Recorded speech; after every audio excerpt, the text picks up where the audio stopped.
प्रधान न्यायाधीश राणालाई राजीनामा दिन नेपाल बारको 5 दिने अल्टिमेटम। प्रधान न्यायाधीशलाई सुनवाई र फैसला नगर्न आग्रह। नेपाल बार एसोसिएसनले राजीनामा दिन प्रधान न्यायाधीश चोलेन्द्र शमशेर जबरालाई 5 दिने अल्टिमेटम दिएको छ। प्रधान न्यायाधीश चोलेन्द्र शमशेर जबरा विरुद्ध आन्दोलनका थप कार्यक्रम घोषणा गर्दै बारले अल्टिमेटम दिएको हो। यसअघिको अल्टिमेटम अनुसार जबराले पदबाट राजीनामा नदिएको भन्दै बारले शुक्रबार थप आन्दोलनका कार्यक्रम घोषणा गरेको हो। शुक्रबार बसेको नेपाल बार पदाधिकारी बैठकले आइतबारदेखि सर्वोच्च अदालतमा कालो पट्टी बाँधेर प्रधान न्यायाधीश जबराको राजीनामा माग्ने निर्णय गरेको छ। कार्तिक 14 गतेदेखि 17 गतेसम्म कालो पट्टी बाँधेर आन्दोलन गर्ने निर्णय बारले गरेको हो। सबैभन्दा पहिला प्रधान न्यायाधीशज्यूबाट विकृति विसङ्गति भ्रष्टाचार रोक्न नसकेको, न्यायपालिकाको स्वच्छता गरिमा कायम राख्न नसकेकोले राजीनामा मागिएको हुँदा प्रधान न्यायाधीशज्यूलाई सर्वोच्च अदालतको इजलासमा नबस्न जोरदार माग गर्छौँ। त्यसै गरी मिति 78 साल कार्तिक 14, 15, 16 र 17 गतेका दिन 4 दिनसम्म प्रत्येक दिन बिहान 10 बजेदेखि 11 बजेसम्म सर्वोच्च अदालतमा कालो पट्टी बाँधी विरोध कार्यक्रम गर्ने र सो कार्यक्रममा सक्रियतापूर्वक सहभागी हुन काठमाडौँ उपत्यकामा रहेका बारीकाईका कानुन व्यवसायीज्यूहरू लगायत सम्पूर्ण कानुन व्यवसायीहरूलाई अनुरोध गर्ने। मिति 78/7/16 गते सर्वोच्च अदालत प्राङ्गणमा धरना तथा विरोध सभा गर्ने। 4. न्यायपालिकाको वर्तमान अवस्था र निभाएको निर्णयको बारेमा 90वटै बारीकाईहरूमा परिपत्र गर्ने र निभाएको निर्णय कार्यान्वयन गर्न अनुरोध गर्ने। निभाएका 90वटै बारीकाईका इकाइहरूका अध्यक्ष र सचिवज्यूहरूसँग भर्चुअल जुम मार्फत छलफल, अन्तर्क्रिया र सुझाव सङ्कलन गर्ने। उल्लेखित कार्यक्रम अवधिभित्र पनि राजीनामा नआएमा थप विरोधका कार्यक्रमहरू घोषणा गर्ने। 7. नेवाले न्यायपालिकाको समग्र सुधारका लागि र सेवाग्राहीहरूलाई समान रूपमा सहज, सरल र सुपथ न्याय प्रदान हुने सुनिश्चितता गराउने उद्देश्यले यो बाध्यात्मक कार्यक्रम गरिएकोले यसमा सहयोग गरिदिनु हुन सम्पूर्ण कानुन व्यवसायी, न्यायका उपभोक्ता, सेवाग्राही, आम नागरिक समाज, सञ्चार जगत सबैसँग हार्दिक अनुरोध गर्ने। बारको बैठकले तिहार अगाडिसम्मका लागि थप आन्दोलनका कार्यक्रम सार्वजनिक गरेको हो। प्रधान न्यायाधीश जबराले पदबाट राजीनामा नदिए तिहारपछि थप आन्दोलनका कार्यक्रम सार्वजनिक गरिने बारले जनाएको छ। बारले देशभरका 90वटा इकाइहरूलाई आन्दोलनमा ऐक्यबद्धता तथा सहभागिता जनाउन समेत परिपत्र गरेको छ। बारले आन्दोलनका थप कार्यक्रमका लागि भिडियो कन्फरेन्स मार्फत देशभरकै इकाइबाट राय सुझाव लिने पनि निर्णय गरेको छ। बारको शुक्रबारको बैठकले प्रधान न्यायाधीश जबरासँग इजलासमा नबस्न माग गर्ने निर्णय गरेको छ। विकृति विसङ्गति भ्रष्टाचार रोक्न नसकेको, न्यायपालिकाको गरिमा कायम गर्न नसकेकाले राजीनामा मागिएको भन्दै बारले सर्वोच्चको इजलासमा बसेर आदेश वा फैसला नगर्न माग गरेको छ। प्रधानमन्त्री देउवा नेतृत्वको 20 सदस्यीय टोली बेलायतमा जलवायु परिवर्तन सम्बन्धी विश्व सम्मेलनमा भाग लिने। प्रधानमन्त्री शेरबहादुर देउवा शुक्रबार बेलायत प्रस्थान गरेका छन्। स्कटल्यान्डको ग्लास्गोमा हुन लागेको जलवायु परिवर्तन सम्बन्धी सम्मेलनमा भाग लिन 20 सदस्यीय प्रतिनिधि मण्डलको नेतृत्व गर्दै प्रधानमन्त्री देउवा त्यसतर्फ प्रस्थान गरेका हुन्। प्रधानमन्त्री देउवा शुक्रबार बिहान कतार एयरवेजको जहाजबाट बेलायत प्रस्थान गरेका हुन्। 5औं पटक प्रधानमन्त्री भएपछि प्रधानमन्त्री देउवाको यो पहिलो विदेश भ्रमण हो। प्रधानमन्त्रीको टोलीमा वन तथा वातावरण मन्त्री रामसहाय प्रसाद यादव, परराष्ट्र मन्त्रालयका सचिव भरत राज पौडेल, वन मन्त्रालयका सचिव प्रेम नारायण कणेल, अर्थ मन्त्रालयका सचिव मधुकुमार मरासिनी, ऊर्जा मन्त्रालयका सचिव देवेन्द्र कार्की, गृह मन्त्रालयका सचिव टेकनारायण पाण्डे र राष्ट्रिय योजना आयोगका सचिव केवल प्रसाद भण्डारी लगायत छन्। प्रधानमन्त्री देउवाले यही कार्तिक 15 र 16 गते हुने वर्ल्ड लिडर समिटमा सम्बोधन गर्नेछन्। सम्बोधनका क्रममा उनले नेपालको तर्फबाट जलवायु परिवर्तनको असर, त्यसको न्यूनीकरण तथा अनुकूलताको लागि गर्नुपर्ने उपाय लगायतका विषयमा धारणा राख्नेछन्। जलवायु परिवर्तन सम्बन्धी सम्मेलन यही कार्तिक 12 गतेदेखि 26 गतेसम्म चल्नेछ। प्रधानमन्त्री देउवा भने 18 गते नै स्वदेश फर्किने परराष्ट्र मन्त्रालयले सार्वजनिक गरेको कार्यतालिकामा उल्लेख छ। एमालेको महाधिवेशनमा सहभागी हुने प्रतिनिधिको छनौट कार्तिक 28 गतेसम्म गरिसक्नुपर्ने, प्रतिनिधि संख्या 1949 पुर्याइयो। नेकपा एमाले 10औं राष्ट्रिय महाधिवेशनमा सहभागी हुने प्रतिनिधि संख्या 1949 बनाउने निर्णय गरेको छ। ललितपुरको च्यासल स्थित तुलसीलाल स्मृति प्रतिष्ठानमा शुक्रबार बसेको केन्द्रीय कमिटी बैठकमा केन्द्रीय सदस्यहरूको मागपछि संख्या थपिएको हो। बिहिबारको स्थायी कमिटी बैठकले 1536 जना प्रतिनिधि बनाउने गरी मापदण्ड तय गरेको थियो। बैठकले स्थायी कमिटीबाट प्रस्ताव गरे अनुसार 10औं राष्ट्रिय महाधिवेशन मूल व्यवस्थापन कमिटी मा 2 जना सदस्य थप गरेर 23 सदस्य बनाएको छ। नयाँ थप भएका सदस्यहरूमा स्थायी कमिटी सदस्य कमरेड रघुजी पन्त र कार्यालय सचिव शेरबहादुर तामाङ हुनुहुन्छ। यसरी हाम्रो मूल व्यवस्थापन समिति 23 सदस्यीय भएको छ। 1500 प्लस प्रतिनिधि प्रस्ताव गरेका थियौँ स्थायी कमिटीको तर्फबाट। तर केन्द्रीय कमिटीका सदस्य साथीहरूले अलिकति प्रतिनिधित्व बढाउनुपर्छ भनेर व्यापक सुझाव दिनुभएको छ र केन्द्रीय कमिटीका सदस्यहरूको सुझावको आधारमा अब 10औं राष्ट्रिय महाधिवेशनका प्रतिनिधिहरूको सङ्ख्या 1949 हुनेछ। अर्थात् करिब 400 सदस्यहरू को सङ्ख्या यस बीचमा थप्ने केन्द्रीय कमिटीबाट निर्णय भएको छ। बैठकमा उपाध्यक्ष भीम रावल, केन्द्रीय सदस्यहरू हिक्मत कार्की, झपट रावल सहितका नेताहरूले प्रतिनिधिहरूको संख्या बढाउनु पर्ने माग गरेका थिए। एमाले केन्द्रीय कमिटी बैठकले कार्तिक 27 गते शनिबार देशभर एकै दिन प्रतिनिधिको छनौट गर्ने निर्णय पनि गरेको छ। सबै क्षेत्रहरूमा एकै दिन प्रतिनिधि निर्वाचन गर्नेछौँ। प्रतिनिधि निर्वाचनको निम्ति कार्तिक 27 गतिको मिति तोकिएको पनि म यहाँहरूलाई जानकारी गराउँछु। चौथो, आजको बैठकमा हामीले बैठकभन्दा पूर्व 10औं राष्ट्रिय महाधिवेशनमा प्रयोग हुने विद्युतीय मतदान मेसिन, इलेक्ट्रोनिक भोटिङ मेसिनको हामीले परीक्षण पनि गऱ्यौँ। त्यसको डेमो पनि भयो र त्यसलाई कार्यान्वयन गर्ने, त्यसलाई प्रयोग गर्ने निर्णय समेत हामीले गरेका छौँ। यी निर्णयहरूसहित आजको बैठक सम्पन्न भएको छ। यसैबीच एमालेका 2 केन्द्रीय सदस्यले शपथ लिएका छन्। शुक्रबारको बैठकमा कुन्दन कुशवाहा र मोहम्मद समीरले अध्यक्ष केपी शर्मा ओली समक्ष शपथ लिएका हुन्। प्रभु शाह निकट दुवै हालै मात्र केन्द्रीय सदस्य मनोनित भएका थिए। एमालेले संघीय निर्वाचन क्षेत्रबाट महाधिवेशन प्रतिनिधि छान्ने भएको छ। संगठित सदस्यताका आधारमा कुन निर्वाचन क्षेत्रबाट कति महाधिवेशन प्रतिनिधि आउने भन्ने टुङ्गो लाग्ने निर्णय केन्द्रीय समितिले गरेको हो। अहिले एमालेमा 7,28,000 संगठित सदस्य छन्। कुनै क्षेत्रमा 1500 संगठित सदस्य हुँदा 1 महिला र 2 पुरुष महाधिवेशन प्रतिनिधि आउनेछन्। त्यसपछि 1000 संगठित सदस्य थपिँदा थप 1 प्रतिनिधि आउन पाउने व्यवस्था छ।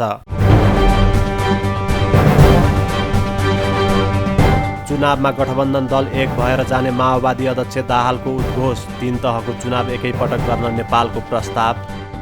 नेकपा माओवादी केन्द्रका अध्यक्ष पुष्पकमल दाहालले ओली प्रवृत्तिलाई निरङ्कुश प्रतिगमनकारी प्रवृत्तिको संज्ञा दिएका छन्। शुक्रबार चितवनमा आयोजित पार्टी कार्यक्रमलाई सम्बोधन गर्दै अध्यक्ष दाहालले ओली प्रवृत्तिलाई निरङ्कुश प्रतिगमनकारी प्रवृत्तिको संज्ञा दिएका हुन्। उनले ओली प्रवृत्ति नेपाल र नेपाली जनताको लागि घातक हो भन्ने कुरा स्थापित भएपछि नेकपा एमालेका अध्यक्ष तथा पूर्व प्रधानमन्त्री केपी ओली बालुवाटारबाट बालकोट जानु परेको बताए। अध्यक्ष दाहालले ओली बालुवाटारबाट बालकोट जानु भनेको ठूलो पराजय भएको बताए। अध्यक्ष दाहालले शोक छाएको नदेखाउनका लागि नै मलामी जाँदा बाजा बजाएर नाच्दै गाउँदै गएको आरोप लगाए। उनले ओली प्रवृत्तिलाई मलामी जाँदा हाँस्ने प्रवृत्ति भएको तर्क गरे। ओली प्रवृत्ति भनेको एउटा निरङ्कुश प्रतिगमनकारी प्रवृत्ति हो, नेपाल राष्ट्र र नेपाली जनताको निम्ति एउटा घातक प्रवृत्ति हो भन्ने कुरा स्थापित भयो। त्यो मान्यता स्थापित भएपछि अनि ओली बालुवाटारबाट बालकोट जानुपर्ने बाध्यता आइलाग्यो। तर बडो विचित्रको प्रवृत्ति भएको हुनाले मैले के भने ओली बालुवाटारबाट बालकोट जाने भनेको चाहिँ वास्तवमा एउटा ठुलो पराजय, मातम छाउने भन्छ नि, घरमा कुनै दुःखद घटना घट्यो भने मातम छाउने भने जस्तो मातम छाएको हो ओली क्याम्पमा। तर म मातम छाएको छैन भन्ने देखाउनको लागि मलामी जाँदा बाजा बजाउने र नाच्ने गर्दै गएको त मलामी हो। मलामी जाँदा नाच्ने मान्छे कोही छ भने त्यो ओली हो। हामी त जस्तो जाँदा नाच्छौँ गाउँछौँ, मलामी जाँदा त बडो मातम छाएको हुनाले चुपचाप जाने गर्छौँ। तर ओली प्रवृत्ति त्यस्तो प्रवृत्ति हो, जनता जाँदा रुने, मलामी जाँदा हाँस्ने प्रवृत्ति। अध्यक्ष दाहालले राजनीतिलाई स्थिरता दिनुपर्ने बेलामा ओली प्रवृत्तिले त्यो हुन नदिएको बताए। समाज र देश विकासको लागि वाम गठबन्धन भए पनि त्यो अनुसार काम हुन नसकेको उनले बताए। तपाईहरुलाई थाहा छ, पार्टीभित्र वैचारिक, राजनैतिक, साङ्गठनिक सत्ता नेतृत्व जस्ता असाध्य संवेदनशील विषयमा एउटा सहमति र समझदारी बनाएर हामीले नेपाल कम्युनिस्ट पार्टी नेकपा निर्माण पनि गर्यौँ। त्यसबाट धेरै ठुलो अपेक्षा जनतामा थियो, तर 3 वर्ष पुग्दा नपुग्दै पार्टीभित्र एउटा यस्तो प्रवृत्ति देखा पर्यो जो नेपाली जनताले झन्डै 70 वर्ष लडेर ल्याएको परिवर्तनलाई उल्ट्याउन खोज्ने प्रवृत्तिका रूपमा प्रकट भयो। ओली प्रवृत्ति भन्दा त्यो एउटा निरङ्कुश एकाधिकारवादी, हामीले त्यसलाई प्रतिगामी भन्यौँ। तपाईँ हामी सबै सडकमा जानुपर्ने अवस्था सिर्जना भयो र हाम्रा सपनाहरू जे देखिएको थियो कम्युनिस्ट आन्दोलनलाई बलियो बनाएर देशको नेतृत्व गर्ने भन्ने त्यो सपनालाई ओली प्रवृत्तिका कारण त्यसरी नै पुरा हुन सम्भव भएन। अध्यक्ष दाहालले राजनीतिक अस्थिरता देशले थेग्न सक्दैन भनेर स्थिरताको प्रस्ताव गर्दा ओली प्रवृत्तिले सफल बनाउन नदिएको आरोप लगाए।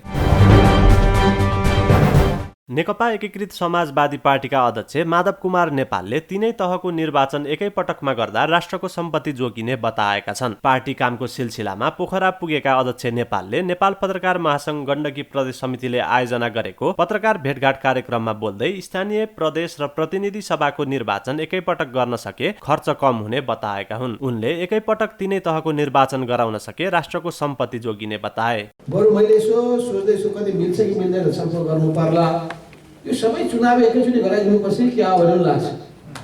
लोकल चुनाव पनि, प्रदेश सभाको चुनाव पनि, प्रदेश सभाको चुनाव खर्च पनि कम हुन्थ्यो। एउटा प्रदेशको काम एकचोटि सबै सम्पन्न गर्ने, अर्को प्रदेशको एकचोटि सम्पन्न गर्ने, यो राष्ट्रको सम्पत्ति पनि निर्वाचनको खर्च पनि धेरै जोगिन्थ्यो होला। यसमा कुनै कानुनी अडचन छ कि छैन थाहा छैन, तर मेरो दिमागमा के आइरहेको छ भने यो एकचोटि एउटा चुनाव अर्कोचोटि चुनाव गर्दाखेरि धेरै खर्च हुँदो रहेछ। त्यसो हुनाले त्यसको निम्ति पनि कानुनी जटिलता केही छ कि होइन भने त्यही बाटोमा किन नजाने भन्ने कुराहरू चाहिँ मलाई लाग्छ है। व्यक्तिगत रूपमा मैले कहीँ छलफल गरेको छैन, 5 दलको गठबन्धनमा राखेको पनि छैन, तर तपाईँले भन्ने बित्तिकै मलाई ठ्याक्क त्यसले चाहिँ क्लिक गर्यो र मेरो दिमागमा चाहिँ आइरहेछ। मैले पनि आफै वकिलहरूसँग सल्लाह गर्न पाएको छैन, कानुनी परामर्श गर्न पाएको छैन, हाम्रो पार्टीको कानुन विभागसँग पनि छलफल गर्न पाएको छैन, निर्वाचन आयोगका मान्छेसँग छलफल गर्न पाएको छैन। त्यसो हुनाले तर मलाई के लाग्छ भन्दाखेरि यो सबै चुनाव अलग अलग गर्ने कुराले गर्दा देशको धेरै पैसा दोब्बर खर्च हुन्छ, तेब्बर खर्च हुन्छ।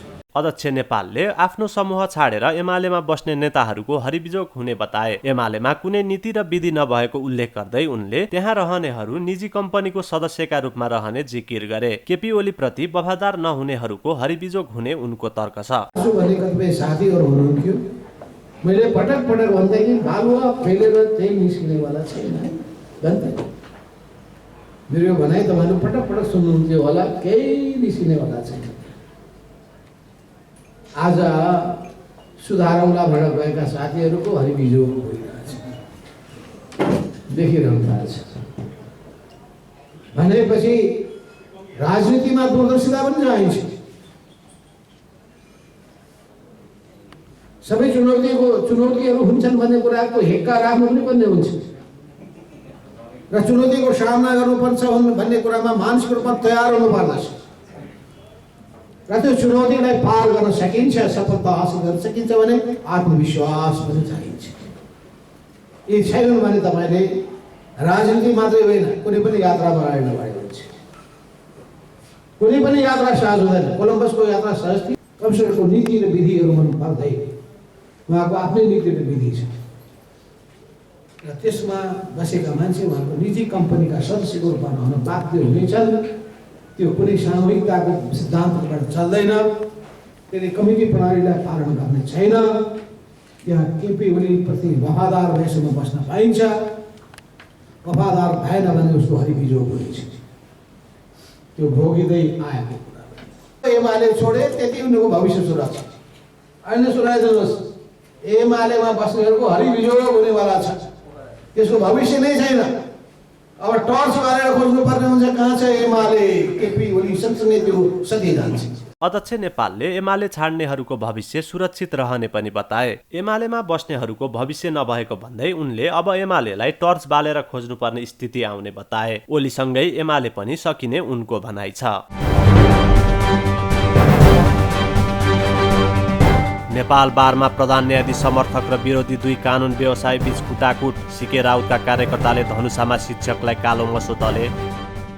नेपाल बार एसोसिएसन परिसरमा कानुन व्यवसायीहरूबीच हात हालहाल भएको छ। प्रधान न्यायाधीश चोलेन्द्र शमशेर जबराको पक्ष र विपक्षमा रहेका कानुन व्यवसायीहरूबीच हात हालहाल भएको हो। प्रधान न्यायाधीशलाई लिएर दुईजना बीच विवाद बढ्दै गएपछि काठमाडौँ बारका अधिवक्ता विराट नेउपानेले सर्वोच्च बारका अर्का अधिवक्ता भूमिनन्द चुडालमाथि हातपात गरेका हुन्। विवाद बढेपछि कुटाकुट गर्ने नेउपाने प्रधान न्यायाधीशलाई हटाउने पक्षमा उभिएका छन्। अर्कातिर अधिवक्ता चुडालले इजलास रोक्न नहुने अडान राख्दै आएका छन्।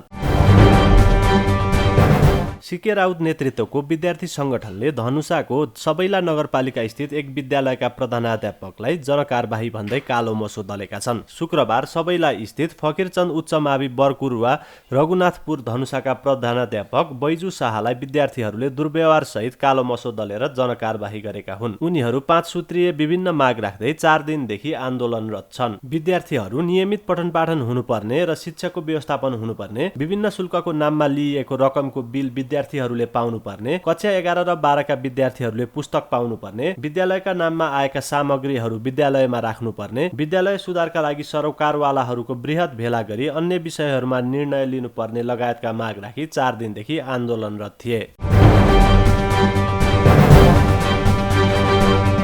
आन्तरिक पर्यटकको चहल पहल बढेपछि पोखराका व्यवसायी उत्साहित। कोरोनाले थलिएको पर्यटन क्षेत्रलाई राहत।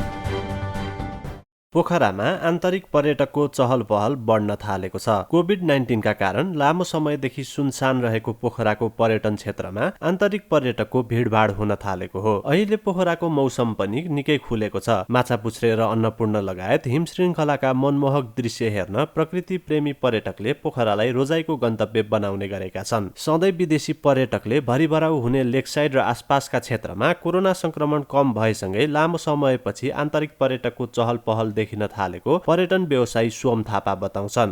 समग्रमा भन्नुपर्दा यो पर्यटन क्षेत्रमा यसरी मान्छे कि मानवीय मुभमेन्ट हुनु त राम्रो हो। गतिविधि जस्तो आयोजन गर्ने भलै त्यो नेपाली आन्तरिक पर्यटक भए पनि कमसेकम उहाँहरू चाहिँ हिँड्ने एउटा जमर्को अथवा आँट गरेर हिँड्नु भएको छ। यद्यपि यसको कोभिड-19 को महामारीको चाहिँ अब निर्मूल भइसकेको स्थिति पनि छैन। त्यसको बावजुद पनि हिँड्नु भएको छ। त्यसले गर्दा त पर्यटन क्षेत्रमा त्यसलाई चाहिँ सकारात्मक रूपमा मान्नुपर्छ र त्यसको बावजुद पनि नेपाललाई चाहिँ समग्र रूपमा चाहिँ विदेशी पर्यटकहरूको गतिविधि नभएसम्म आर्थिक रूपमा अनि रोजगारको हिसाबले होइन आय आर्जनको हिसाबले चाहिँ विदेशी पर्यटकै आउनुपर्ने देखिन्छ। दसैँको बेलामा पोखरा क्षेत्रमा आन्तरिक पर्यटकहरूको चाहिँ निकै आउने क्रम चाहिँ देखियो। न कि पोखरालाई गन्तव्य नमानिकन पोखरा हुँदै जस्तै मुक्तिनाथ जाने पर्यटकहरूको चाहिँ धेरै मात्रा अथवा अप्पर मुस्ताङ मनाङतिर विभिन्न ठाउँहरूमा जानको लागि चाहिँ पोखरा भएर जाने भएको हुनाले अझ पोखरालाई चाहिँ एउटा चाहिँ एक्सेसको भनौँ न एउटा रुट बनाएर जाने आन्तरिक पर्यटकहरू मात्र चाहिँ बढी देखियो र अनि नेपालीहरू धेरै जसो निम्न मध्यम वर्गका भएको हुनाले उहाँहरूले बढी मात्रामा आफ्नै साधन मोटरसाइकलको चाहिँ अत्याधिक प्रयोग गरेर चाहिँ जाने पर्यटकको चाहिँ पोखरामा चाहिँ देखिन आयो। आन्तरिक पर्यटकको उपस्थिति बाक्लिन थाले पनि आर्थिक गतिविधिलाई अझै चलायमान बनाउनका लागि विदेशी पर्यटकको गतिविधि पनि बढ्नुपर्ने व्यवसायी थापाको भनाइ छ। पोखरा आसपास र पदयात्रामा जाने आन्तरिक पाहुनाको आगमन राम्रो देखिएको छ। पोखरा आउने अधिकांश पाहुना पोखराको प्रमुख पर्यटकीय गन्तव्यसँगै Ghandruk, Mardi trek, Annapurna base camp, Australian क्याम्पतिर छोटो तथा लामो दूरीका पदमार्गका लागि निस्किने गरेका छन्। मोटरेबल बाटोले प्रसिद्ध पदमार्गहरू विस्थापित हुँदै गएको र पदयात्रामा आउने पर्यटकको बसाई छोटिँदै गए पनि ती क्षेत्रमा आन्तरिक पर्यटकको भिड बढेको हो। पोखराको सुन्दर दृश्य हेर्नका लागि आफूहरू टाढा टाढादेखि पोखरामा आएको पर्यटकहरू बताउँछन्। अब हिमालको टचलाई हामी फिल गर्न चाहन्थ्यौँ। अब पुग्यौँ 2 दिन लगातार हिँडेर हिजो दिनभरि पुरा ओर्लेर त्यस पुग्यौँ, रमाइलो भयो। पोखरा धेरैचोटि आइसक्यो तर हाम्रो यो ट्रेक चाहिँ फर्स्ट टाइम हो। अविस्मरणीय रह्यो। एकदमै रमाइलो। म नि एडभाइस गर्छु सबैजनाले जानुहोस् भनेर, तपाईँहरूलाई पनि जानुहोस् एकचोटि। हिँड्न चाहिँ गाह्रो छ तर हिँड्नु राम्रो, हाम्रो नेचर त फिल गर्नु पऱ्यो नि त हामी नेपाली भएर त।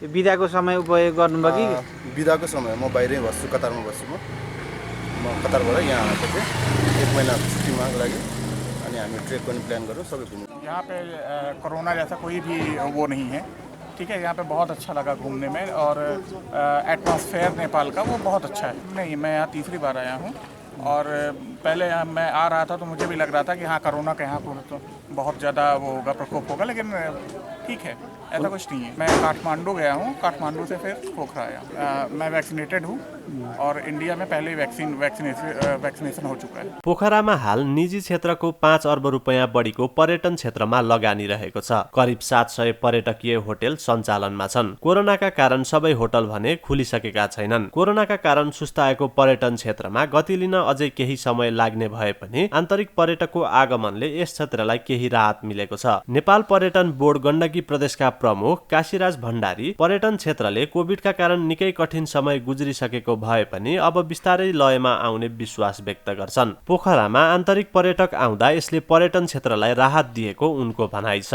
हालै पोखरामा भएको 11 देशका कूटनीतिज्ञको भ्रमणले पोखराको पर्यटनमा सकारात्मक सन्देश गएको उनले बताए। र अहिलेको विद्यमान स्थिति के छ भन्दाखेरि कोरोनाको कारणले अझै पनि अन्तर्राष्ट्रिय रूपमा पर्यटकहरूको चहलपहल आगमन अलिकति एक हिसाबले रिस्ट्रिक्टेड नै छ हैन। अब विभिन्न देशको आफ्नो आफ्नो नियमहरू छ, नेपालको पनि अलिकति खुकुलो त गरिएको छ, तैपनि पुरै पुरानै लयमा फर्केको पुरै ओपन चाहिँ भइसकेको छैन हैन। यस्तो अवस्थामा आन्तरिक पर्यटनको चाहिँ जुन मुभमेन्ट अहिले हामीले देखाएको छौँ हैन, पोखराको लेक साइड बैदामतिर, चितवनको सौराहातिर हैन, मनोकामना जस्ता ठाउँहरूमा जसरी चाहिँ भएको छ, त्यो वास्तवमा साध्यै यसले चाहिँ व्यवसायहरूलाई हैन र पर्यटन सरकारवालाहरूलाई चाहिँ एक हिसाबले ठुलो राहत दिएको छ।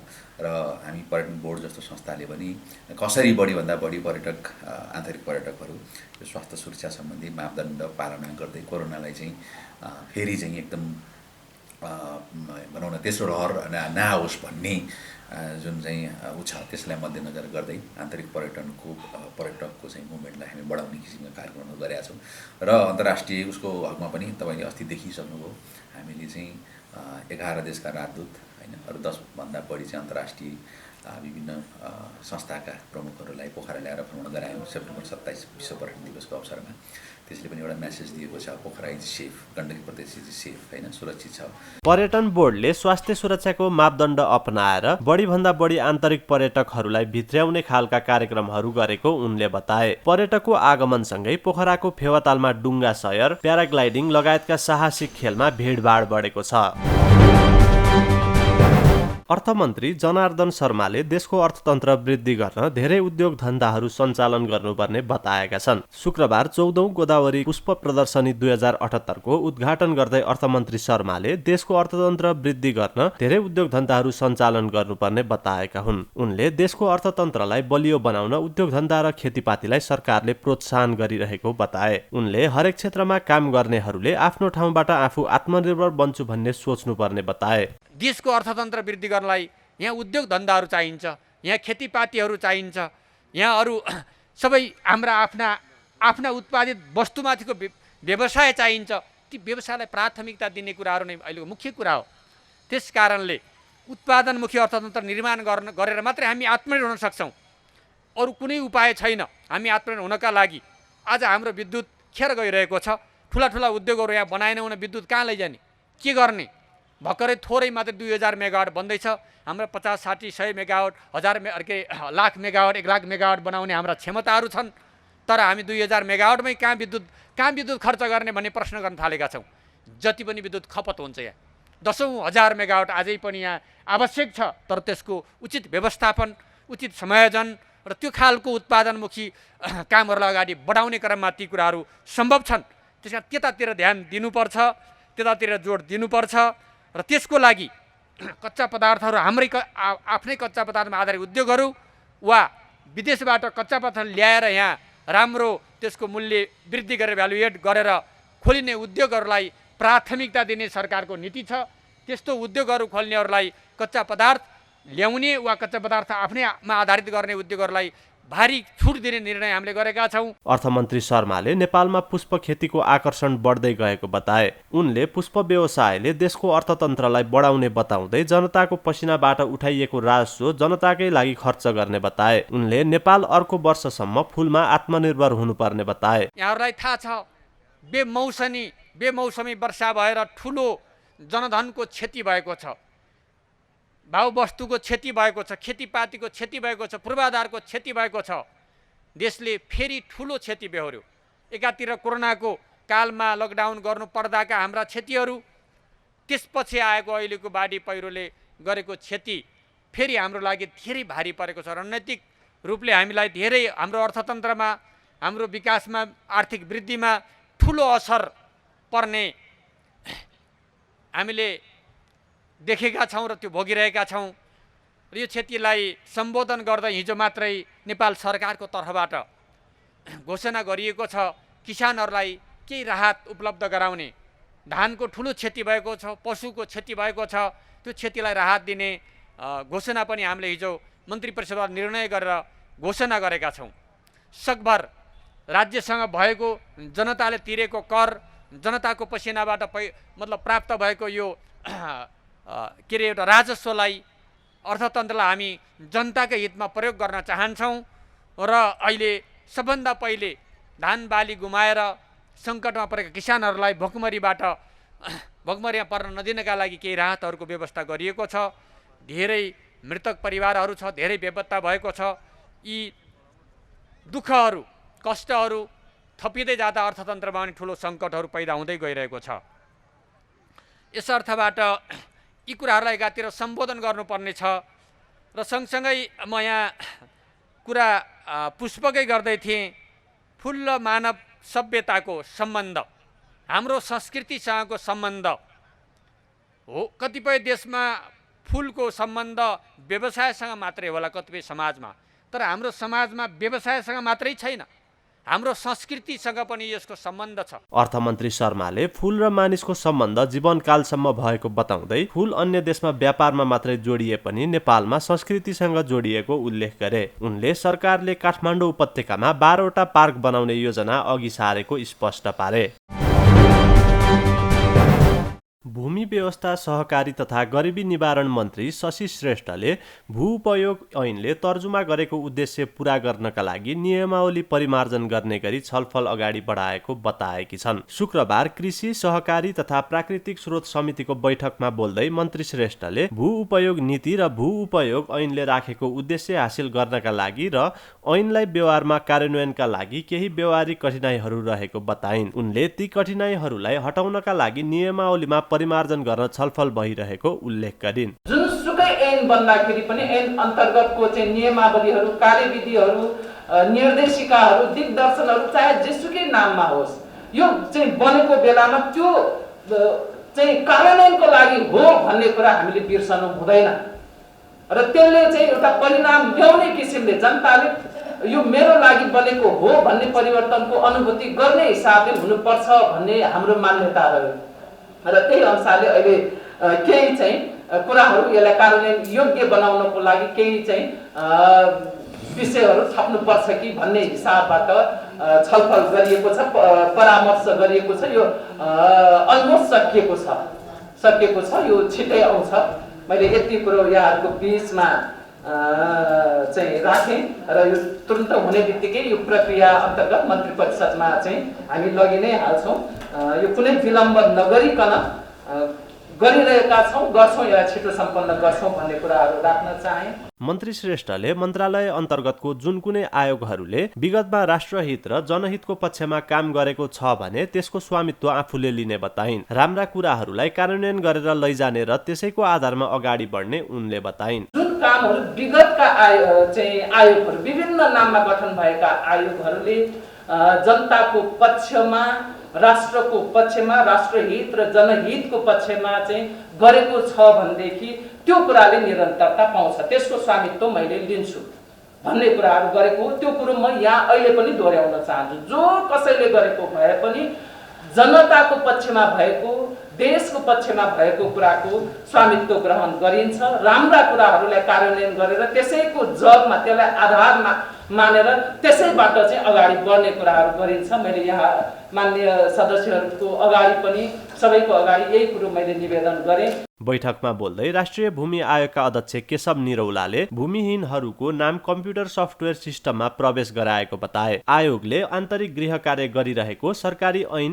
नियम कानुनको अध्ययन तथा अनुसन्धान गरिरहेको तथा स्थानीय जनप्रतिनिधिसँग छलफल गरिरहेको जानकारी दिए। यही अवस्थामा जाने हो भने कार्य त प्रारम्भ त गरौँला, तर पुरा हुन पहिलेसम्म यहाँसम्म त राज्यले बेहोरी राखेको छ, भूमिहीन दलित सुकुम्बासीहरूको पीडा बुझिराखेको छ, तर अब पहिलेसम्म यसलाई धानिराख्नु। त्यसैले यसको अत्यन्त छिटो विधि के हुनसक्छ, व्यवस्थित विधि के हुनसक्छ, यसतर्फ हामी सबैको ध्यान जानु जरुरी छ। पुरानै विधि र पद्धतिले गरिराख्दाखेरि मैले यहाँ एकिन त भन्दिनँ त्यो गणितीय तथ्याङ्क, तर यो छोटो अवधिमा 1 वर्ष 2 वर्ष 3 वर्षमा पनि सकिन्छ जस्तो लाग्दैन। त्यसैले यसका लागि एउटा वैकल्पिक अत्यन्त नयाँ ढङ्गबाट कसरी जान सकिन्छ हामीले केही विज्ञहरूसँग पनि छलफल गरेका छौँ। योसँग जोडिने विज्ञहरू संस्थाहरूसँग पनि हामी छलफल गरिराखेका छौँ। अध्यक्ष निरौलाले पुरानै ढङ्गले काम गर्ने हो भने 3 वर्षमा पनि आयोगले काम सम्पन्न गर्न नसक्ने भन्दै काममा नयाँ र वैकल्पिक ढङ्गले जानका लागि विज्ञहरूसँग छलफल गर्ने जानकारी दिए। आयोगमा हाल 3 जना पदाधिकारी र 43 जना अन्य जनशक्ति रहेको जानकारी दिँदै उनले अरू 372 जना प्राविधिक आवश्यक रहेको बताए। प्रतिनिधि सभाका सांसदहरूले स्वदेशी स्टिल उद्योगलाई धराशायी बनाउने गरी आयातित बिलेटमा अन्तशुल्क बढाउने सरकारको नीतिगत निर्णय मान्य नहुने चेतावनी दिएका छन्। सांसदहरू प्रकाश रसाइली, भीमसेन दास प्रधान र प्रमोद शाहले स्वदेशी स्टिल उद्योगलाई धराशायी बनाउने गरी आएको सो नीति तत्काल फिर्ता नलिए अर्थमन्त्री जनार्दन शर्मालाई माफी दिन नसकिने स्पष्ट पारे। सांसद रसाइलीले सरकारले बजेट अध्यादेशको प्रतिस्थापन विधेयक मार्फत ल्याएको सो नीतिले स्वदेशी स्टिल व्यवसायलाई धराशायी बनाउने सुनिश्चित भएको भन्दै आक्रोश व्यक्त गरे। यसबाट पत्र सदुलाई सञ्जालले अलिअलि बनाजस्तो गर भन्ने किसिमले चाहिँ यो क्षेत्रलाई धराशायी गर्ने किसिमले सरकारले निर्णय गरेको छ। यसमा अर्थमन्त्रीज्यूलाई हाम्रो समितिको तर्फबाट कुनै माफी पनि हुँदैन। उहाँले के गर्नुहुन्छ त्यो कुरा चाहिँ अब हामीले एकदम महत्त्वपूर्ण ढङ्गले हेर्नुपर्छ। अर्को कुरा यसले देशको राजस्व पनि घट्ने महत्त्वपूर्ण कुरा के उठाउनु हो भने यिनीहरूले के तर्क पनि के गर्नु भएको रहेछ भने उहाँले अर्थमन्त्रीज्यूलाई मूल्य पनि घट्छ हजुर, एकदम सस्तो पैसा डन्डी किन मूल्य घटेन त? आज यो बढायो कति महिना भयो, किन मूल्य घटेन? मूल्य पनि नघटाउने, पैसा मात्रै कुम्ल्याउने छोटा कम्पनीको नियतदेखि गुणस्तर पनि नहुने, क्वालिटी पनि नहुने होइन। अनि नेपालको पैसा कहाँ जाने हो? कता भारतमा जाने हो होइन, नेपाली मुद्रा पनि सञ्चित नहुने। अर्का सांसद भीमसेन दास प्रधानले सरकारले स्वदेशी स्टिल उद्योगलाई हतोत्साही बनाउने गरी नीति ल्याएको भन्दै आपत्ति जनाए। आफ्नो राष्ट्रिय उद्योगलाई चाहिँ नि धराशायी पार्ने अन्य नीति चाहिँ नि इन्डियामुखी हुने हो कि। यो इन्डस्ट्री यत्रो चाहिँ रोजगार दिइरहेछ, रोजगार पनि भयो, आफ्नै चाहिँ नेसनल प्रोडक्सन चाहिँ नि प्रयोगमा आउने र प्रोत्साहन चाहिँ के हो भने अब त्यो के कारणले जहिले पनि स्ट्रिक्सन भन्छ जहिले पनि यहाँ उद्योगलाई चाहिँ नि अलिकति प्रोत्साहन भन्दा अब हतोत्साही गर्ने नीति ल्याउने। अब यो के को सेटिङ जस्तो लाग्नु कि अब यो जहाँ चाहिँ करप्सनको सेटिङ लाग्नु नेपालमा होइन। देश डुबोस् आफू डुबोस्, यो नेपालीको बहुसँग नेपालको प्रवृत्ति यही रहेछ। 24वटा स्वदेशी स्टिल उद्योगलाई धराशायी बनाउने गरी ल्याइएको सो नीति कुनै पनि हालतमा मान्य नहुने सांसद प्रमोद शाहले बताए। उनले मन्त्रालयका अधिकारीहरू आफैले स्वीकार गर्न नसक्ने सो निर्णय नेपालको स्वदेशी स्टिल उद्योगहरूले कसरी स्वीकार गर्न सक्छन् भनी सरकारसँग प्रश्न गरे। 30वटा उद्योग यहाँ सञ्चालनमा छन् आइरनको र 30मा मतलब 24वटा उद्योगलाई धराशायी पार्ने गरी जुन नीति हामी बनायौँ त्यो नीतिले गर्दा 24वटा उद्योग बन्द हुने र 6वटा उद्योग सञ्चालन हुने जुन प्रावधान हामीले ल्यायौँ त्यो कुनै पनि हालतमा यो आम पब्लिकको लागि र खास गरेर उद्योगीहरूको लागि यो राम्रो कुरो होइन। पञ्चकन्या स्टिल प्रालिका प्रबन्ध निर्देशक प्रदीप कुमार श्रेष्ठ र साख स्टिलका प्रबन्ध निर्देशक किरण प्रकाश साखले स्वदेशी स्टिल उद्योगमा वार्षिक करिब 30 अर्ब नोक्सान हुने गरी सरकारले नीति ल्याएको भन्दै आपत्ति जनाए। 30वटा उद्योगमा 24वटा उद्योग, एउटा उद्योग भनेको कमसे कम पनि 1 अरबको लगानी छ। हामी बन्द भएको अवस्थामा 1 अरबदेखि 1.5 अरबको लगानी भनेर करिब 30 अरब रुपियाँ नेपालको नोक्सान हुने, हाम्रो नोक्सान हुने भने त समग्र रूपमा देशकै नोक्सान हुने। भोलि हामी सुन जस्तै तौलेर ल्याएको मिसिन त स्क्रैप गरेर उनीहरूलाई बेच्न पर्यो। साख स्टिलका प्रबन्ध निर्देशक साखले स्वदेशी उद्योगमा अर्बौंको नोक्सान हुने गरी अन्तशुल्क बढाउने सरकारको निर्णय तत्काल फिर्ता लिने वातावरण बनाउन पनि समितिसँग माग गरे। र एन्फाद्वारा ए डिभिजन लिगको सुरुवाती 2 चरणका खेल तालिका सार्वजनिक, उद्घाटन खेलमा कुपनडोल र सातो बाटो भिड्ने। शहीद स्मारक ए डिभिजन लिग फुटबल प्रतियोगिताको उद्घाटन खेलमा फ्रेन्ड्स क्लब कुपनडोल र सातो बाटो युथ क्लब बीच प्रतिस्पर्धा हुने भएको छ। अखिल नेपाल फुटबल संघ एन्फाले शुक्रबार सार्वजनिक गरेको खेल तालिका अनुसार कार्तिक 29 गते हुने उद्घाटनमा फ्रेन्ड्स र सातो बाटो भिड्ने भएका हुन्। दशरथ रङ्गशालामा हुने उद्घाटन खेल फ्लड लाइटमा खेलाइनेछ। उक्त खेल बेलुका 5 बजे सुरु हुनेछ।